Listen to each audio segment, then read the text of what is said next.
The story of Robert de Villa. You know who that is? No, you don't, because I do.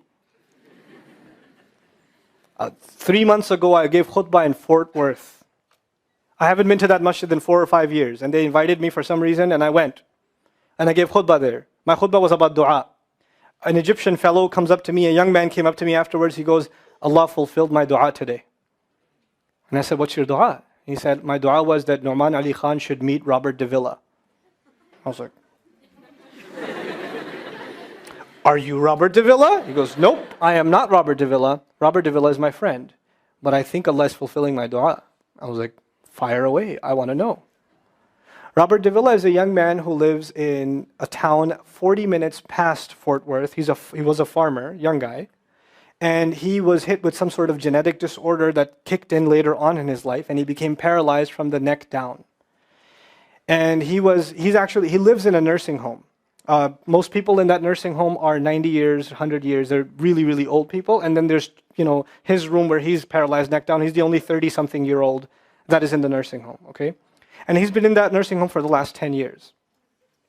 His family got a computer for him that's voice activated, so he can give voice commands, put a headphone on and Google stuff and search stuff so he can surf the web and find information. In his room, and by the way, staunch Christian family, the minister comes and prays for him every week and things like that. And his best friend was in the bed next to him. One of his best friends. He became best friends because he met him at the nursing home. This person was also paralyzed and he needed a new liver. Okay? A liver transplant. He was waiting for a liver transplant. And they used to talk about, God and things like that all the time. They were good friends. Finally, his best friend got a call that there's a donor available for the liver. So he's so excited. He goes, Robert, I'm going to miss you, but I'm going. I've got a donor. So they take his friend and they go into the operation, and his friend died at the operating table. Now his friend, who's also a Christian, the deceased friend, his sister, took one of the amulets of his friend, a crucifix, and she gave it as a gift to Robert. This is a reminder of your old buddy. So he hung it on the side of his hospital bed.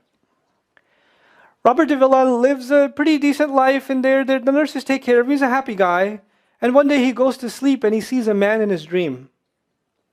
That man says his name is Muhammad. And he says, pointing at the crucifix, God did not send messengers so they would worship the messengers. God sent messengers so you could worship God. And Jesus was just a man. He walked in the markets and he ate food. He walked in the markets and he ate food, and the dream stopped. He only knows that Jesus was just a man. He knows there's a man named Muhammad that said that to him. He said that messengers came so people could worship God and not the messengers. This is all he knows. So he starts Googling Muhammad.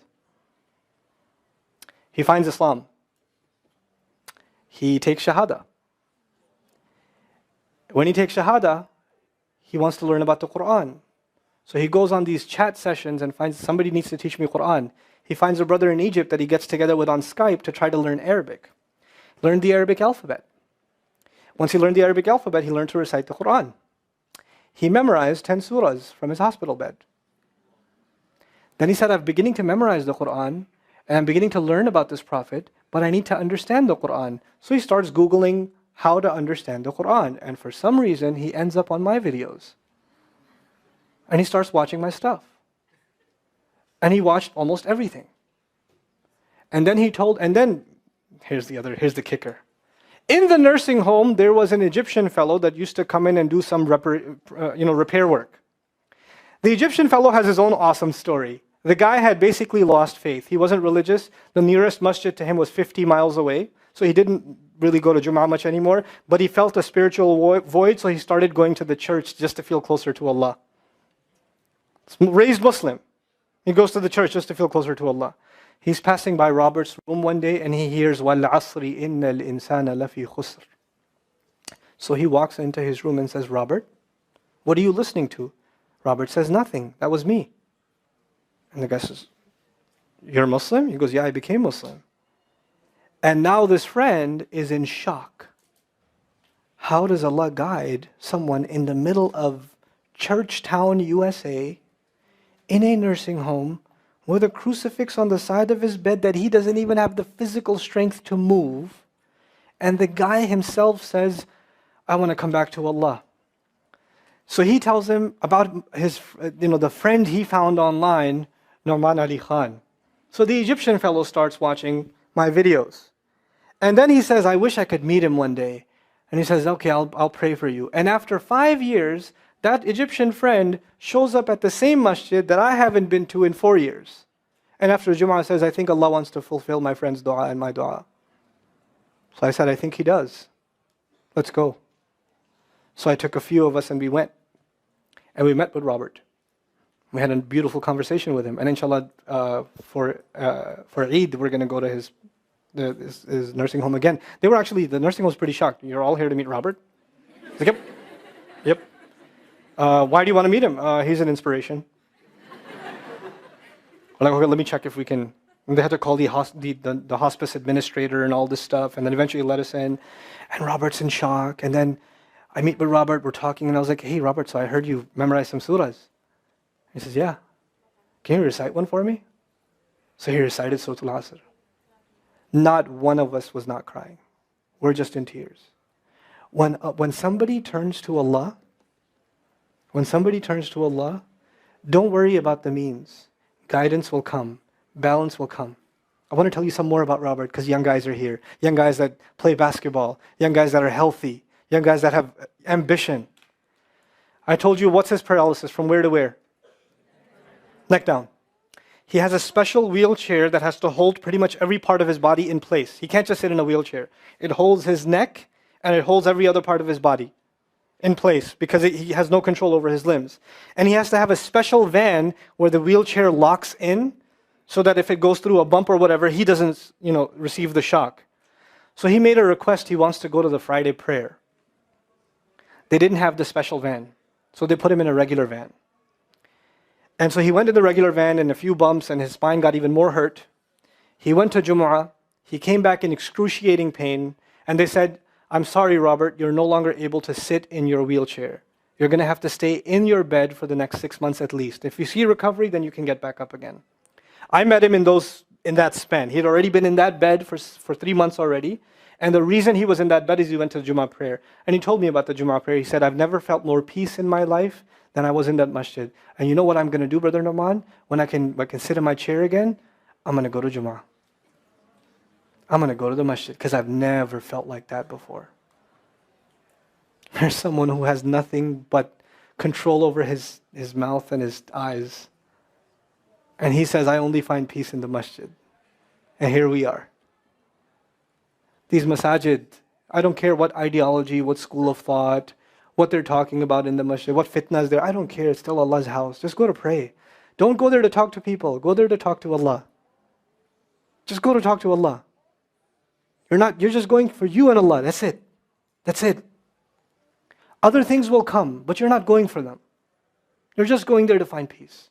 You'll become different people.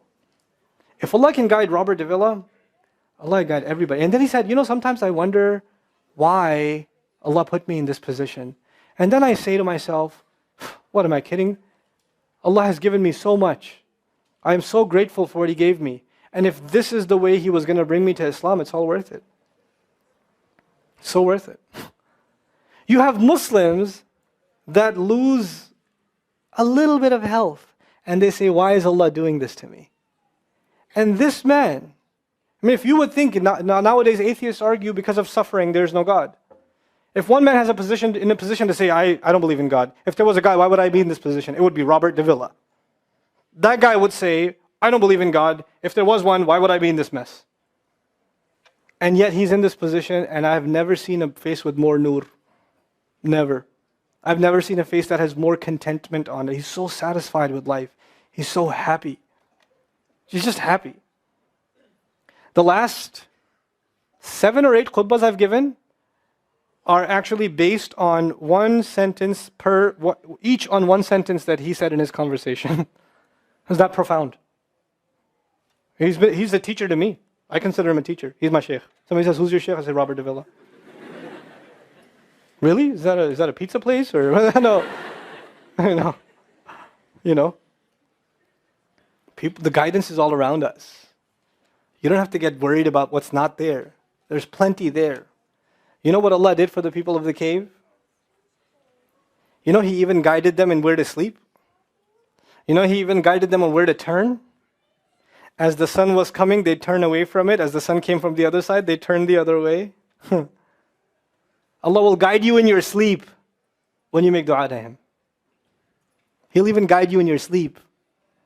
Every toss and turn will be guided by Allah. Can you imagine? We shouldn't be skeptical in Allah's guidance. We shouldn't worry about how am I going to find balance. No, that's Allah's job to guide you. Your job is to talk to Him. Your job is to get sincere. That is the message I have for you. That is how we're going to find balance. Honestly.